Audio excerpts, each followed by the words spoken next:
राधे राधे दोस्तों। कैसे हैं आप सब। दोस्तों मैं बात करने वाली हूँ आपसे कि सूर्य देव को जल हम सभी प्रदान करते हैं। आप भी देते होंगे। लेकिन सूर्य देव को जो जल देने का तरीका है, जो नियम है, या फिर कुछ ऐसी 3 चीज़ें मैं बताऊंगी दोस्तों जो कि चमत्कारी हैं। और यह उपाय यदि आप अपने जीवन में सरकारी नौकरी पाना चाहते हैं, या फिर किसी कारण से आप अपने परिवार के आसपास में या फिर जहाँ आप काम करते हैं, आपको लगता है कि आपकी कोई इज्जत नहीं कर रहा है, कोई आपका सम्मान नहीं कर रहा है, तो निश्चित रूप से बिना कुंडली देखे आप समझ सकते हैं आपका सूर्य ग्रह कमज़ोर है। जो बच्चे सरकारी नौकरी का बहुत प्रयास कर रहे हैं और उनकी तैयारी अच्छी है, तो आपका सूर्य ग्रह कमज़ोर है। कहीं न कहीं ऐसी स्थिति में जहाँ पर उसका बल है, जो वो क्षीण हो रहा है। और दूसरी चीज़, यदि व्यक्ति धन पाना चाहे, तो भी इस उपाय को कर सकता है। सूर्य एक ऐसी नैसर्गिक बलिक है जिसकी कुंडली में बलवान स्थिति हो, मजबूत स्थिति हो, तो वो व्यक्ति अपने जीवन में बहुत बड़ा यशवान बनता है।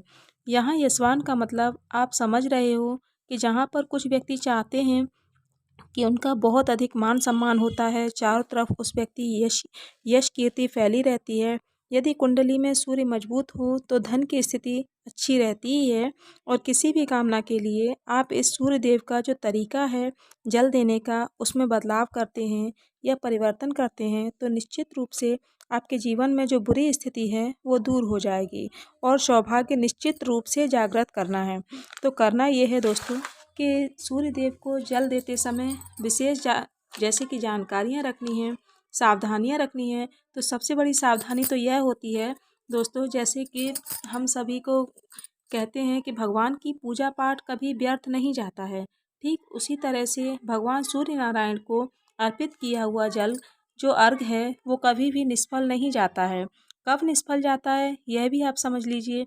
सबसे बड़ा निष्फल जाने का कारण यह है कि जो जल हम 10 बजे, 11 बजे, कुछ लोग तो 12 बजे सूर्य नारायण को जल अर्पित करते हैं, यह तो बिल्कुल ही गलत तरीका है। एक दिन ऐसा हो गया तो चलो कोई बात नहीं, लेकिन आप प्रतिदिन इस तरह से 9 बजे, 10 बजे इस तरह से जल अर्पित करते हैं और उम्मीद लगाए बैठे हैं कि आपको सूर्य नारायण को अर्घ देने का कोई फल प्राप्त नहीं हो रहा है, तो यह आपका सोचना बिल्कुल सही है, क्योंकि आपको इसका फल प्राप्त नहीं होगा। और यह मत सोचिएगा कि मैं आपको ये सब डराने के लिए बता रही हूँ, लेकिन शास्त्रों में कहा गया है कि यदि आपको जल देने का संपूर्ण फल प्राप्त करना है, तो इसका समय है लालिमा में, जब आकाश में सूरज जो निकल रहे होते हैं, उस वक्त अगर आप सूर्य देव को अर्घ देते हैं, तो किसी भी कामना के लिए आप कह देते हैं तो वो कामना आपकी पूर्ण हो जाती है। ये चीज़ आप पहली बात तो समझ लीजिए कि जब सूर्य उदय हो रहा है, तो उस समय ही आपको यह अर्घ प्रदान करना है। दोस्तों जो भी आपके जीवन में समस्या है, उसके लिए आप इस उपाय को कर सकते हैं। लेकिन विशेष उपाय ये किया जाता है कि सरकारी नौकरी के लिए यदि आपको कहीं मान सम्मान नहीं मिल रहा हो, तो भी आप कर सकते हैं। धन नहीं है तो भी कर सकते हैं। तो आप समझ सकते हैं कि आपको इन सारी चीज़ों के लिए एक नियम बनाना होगा। सर्वप्रथम, जब सूर्यदेव निकल रहे हों तो जल अर्पित करें। सूर्य देव को जल अर्पित करने के लिए जो सबसे अच्छा पात्र माना जाता है, वो ताम्र पात्र कहा जाता है। तो ताम्र पात्र इसीलिए कहा जाता है क्योंकि ताम्र पात्र सूर्य देव का जल अर्पित करने के लिए, क्योंकि तांबा जो है वो सूर्य की धातु है, और तांबा से जल अर्पित करने से सूर्य देव की विशेष कृपा प्राप्त होती है। क्योंकि जब किसी ग्रह के अनुसार आप वस्त्र धारण करते हैं, या फिर आप उस ग्रह के अनुसार आप उस पात्र का प्रयोग करते हैं, तो शीघ्र ही अच्छे फलों की प्राप्ति होती है। तो करना ये है दोस्तों, जो आपका काम है वो रविवार से शुरू करना है। इसमें कोई शुक्ल पक्ष नहीं है, कृष्ण पक्ष नहीं है। और ये उपाय आपको कितने दिन करना है यह भी समझिए। आपको यह उपाय 41 दिनों तक करना है। देखिए, आपको लोग अलग अलग दिनों की बातें बताते हैं, लेकिन ये दिन भी ऐसे ही सोच के नहीं बता दिया जाता है कि 41 दिन, 45 दिन, ऐसा कुछ नहीं होता है। दोस्तों ये नियम हमारे शास्त्रों में लिखे होते हैं, और उनके अनुसार ऐसा नहीं है कि कोई भी दिन की संख्या आपको बता दें। हर ग्रहों के अनुसार उसकी अलग अलग संख्या निर्धारित है। तो वैसे ही यदि सूर्य देव से आप लाभ प्राप्त करना चाहते हैं, तो आपको विशेष अनुष्ठान 41 दिनों तक का होता है, जिसमें महिलाओं को पीरियड शुरू हो जाते हैं। तो आप घबराइए मत, इसकी शास्त्रों में महिलाओं को छूट दी गई है। आप उतने दिनों को छोड़कर बाकी दिनों को अपना कंटिन्यू रखें। तो आप समझ सकते हैं। अगर आपको मेरी वीडियो अच्छी लगती है तो प्लीज़ सब्सक्राइब करें, इस चैनल को आपको हमेशा शास्त्रों की जानकारियाँ प्राप्त होंगी। तो अब करना ये है दोस्तों कि ताम्र पात्र को ले लीजिए, तांबे का लोटा ले लीजिए। कुछ महिलाओं की शिकायत होती है कि सुहागिन महिलाएं तांबे के लोटे से जल अर्पित नहीं कर सकती हैं, तो ऐसा बिल्कुल भी नहीं है दोस्तों। शास्त्रों में महिला पुरुष के लिए एक ही पात्र बताया गया है, वह प्रभावशाली पात्र है।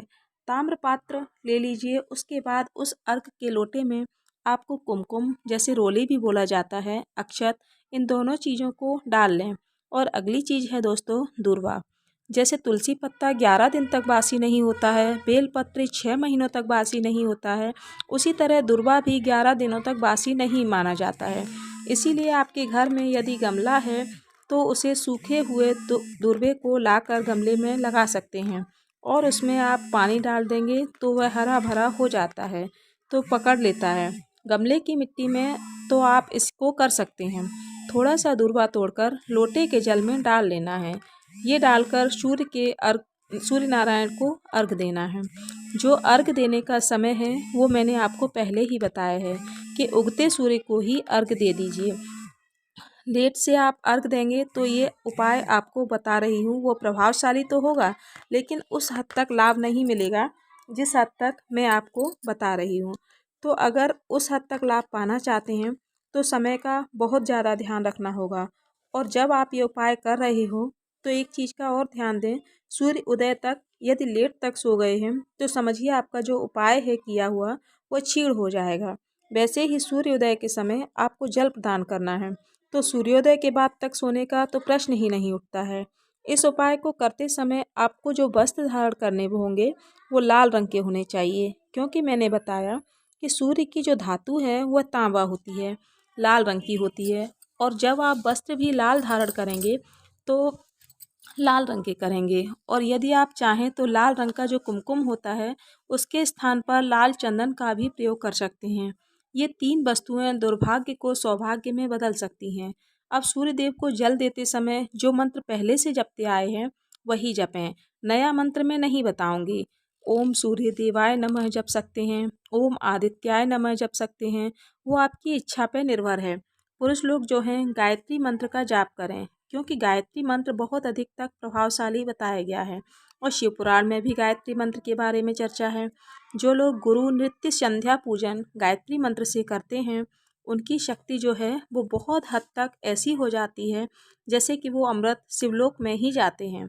तो गायत्री मंत्र की महिमा अलग है। लेकिन महिलाएं ओम सूर्याय नमः कोई जो मंत्र आपको समझ में आए वो मंत्र आप जपें।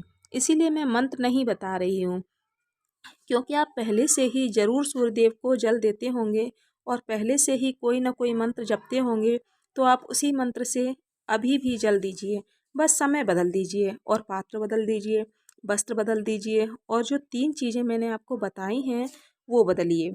दूर्वा भी आपको बड़ी आसानी से प्राप्त हो जाएगी।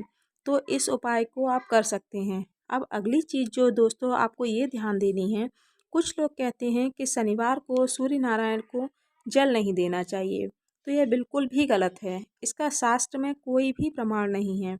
सूर्यदेव प्रतिदिन हमें निकलकर हमारे जीवन में उजाला करते हैं, हमें अंधकार से मुक्त करते हैं, तो हमें प्रतिदिन उन्हें जल देना चाहिए, चाहे शनिवार हो चाहे रविवार हो।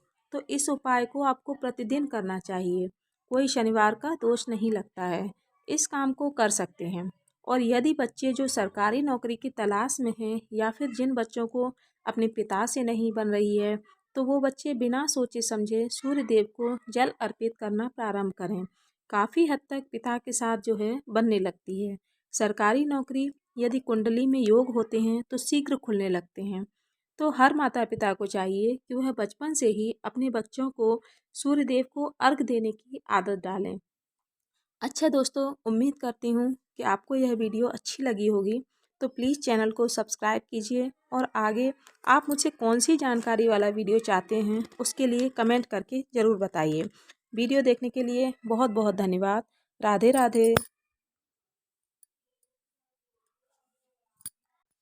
राधे राधे।